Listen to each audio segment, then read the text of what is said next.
I think a good Brexit benefits everyone. It opens us up to incredible opportunities from old friends and new allies around the world. We'll be able to take advantage of those growing markets, whereas the Eurozone right now is growing at 0.2%. America's growing at 4%.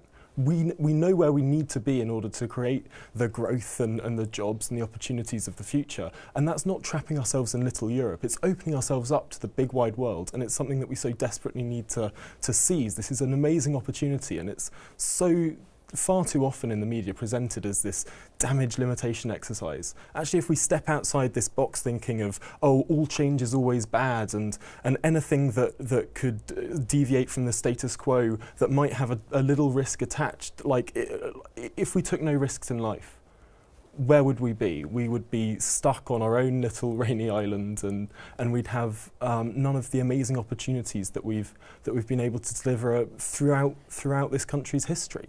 And so this is a historic opportunity, a really big moment, and we should grab it with both hands.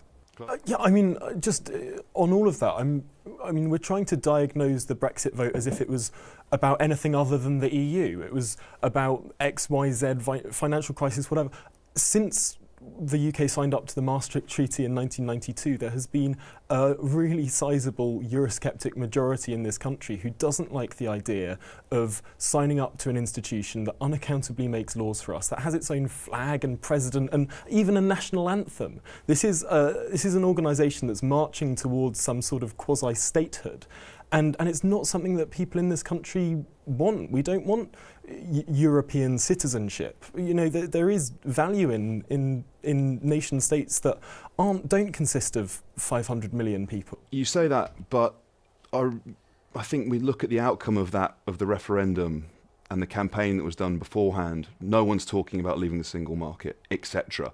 You know, is the validity? So I mean, is the validity of the result? Clear. Sorry, just allow me to speak. Is the validity drawn into question because the version of Brexit that's being put forward now by Theresa May's government is different to the one present during the campaign? I really take issue with this. I mean, we heard a list of things that apparently aren't coming true at the beginning from Will. I mean, the NHS is getting an extra £394 million a week. Not because of Brexit. That's the biggest increase. Do you think that would have happened without the referendum? Of course it wouldn't. Well, this is the biggest cash injection in the NHS's history.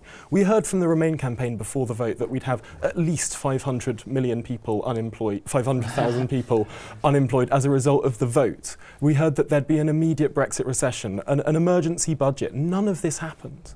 None of this happened. And actually, all of the things that the Leave campaign said, whether it was providing more money for public services, easing that austerity that we've seen, whether it was bringing back democratic accountability to this country, whether it was even sort of the idea that we're a strong economy, that we're not going to fall into recession, that there isn't going to be this global collapse or a third world war, or all of the ridiculous scare stories that we heard during that campaign.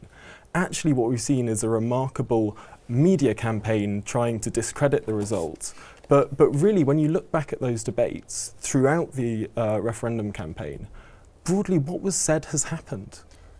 And they are being absolutely betrayed now by politicians who are delivering a deal that they know is going to harm those communities first and foremost. If you look, hang on, if you condescended to by people like you. No, they're not. Like, I'm sorry, that's just nonsense. If you look at the reports done by the Treasury, done by other economists, the areas. Treasury. Oh yeah, let's laugh. Like, the areas that are worst hit by Brexit is the North East, it's the West Midlands.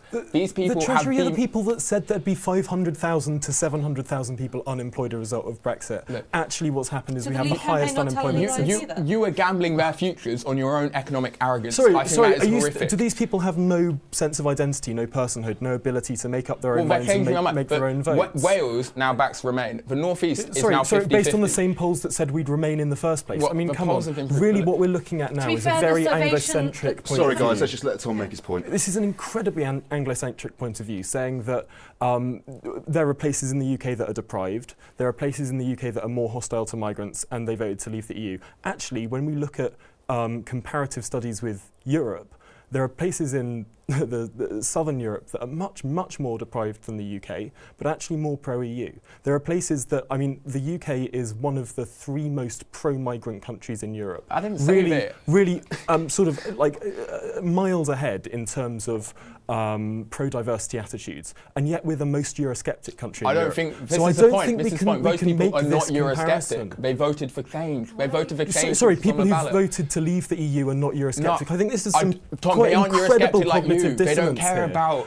Look, there is a consistent strain of public opinion since 1992. About 2/3 of people who don't like the direction in the EU is going in. That doesn't always translate into them wanting to outright leave it, but it does mean that they're hostile, and there isn't this great romantic love for this idea of an EU state where we all sort of sign up to a blue flag with yellow stars, as you see some people waving about on TV. There isn't that sort of outright nationalism amongst people for this amazing new project. This isn't some kind of dream on a hill that people are running towards. It's not. There is no movement for that in this country. So, Tom, most people are Eurosceptic. If we're talking, something that Will mentioned there is a housing crisis. You know, the housing market is one that young people cannot afford to enter. Broken. How does leaving the EU fix that problem? It doesn't. I really hope that a no-deal Brexit actually crashes the housing market, and then I can, maybe get some place with my boyfriend. That would be lovely. It was interesting, wasn't it, when George Osborne said, "Oh yeah, no, voting to leave the EU will crash the housing market," and young people or someone like, I could afford the solution to the housing crisis is to build more houses. That's nothing to do with the EU. But a lot of things that happen. Not everything that happens in this country is to do with the EU. I mean, I think we'll be, on the whole, better off if we leave the EU, but that doesn't mean that everything to do with our everyday lives is always affected by it. Quite a lot of things are.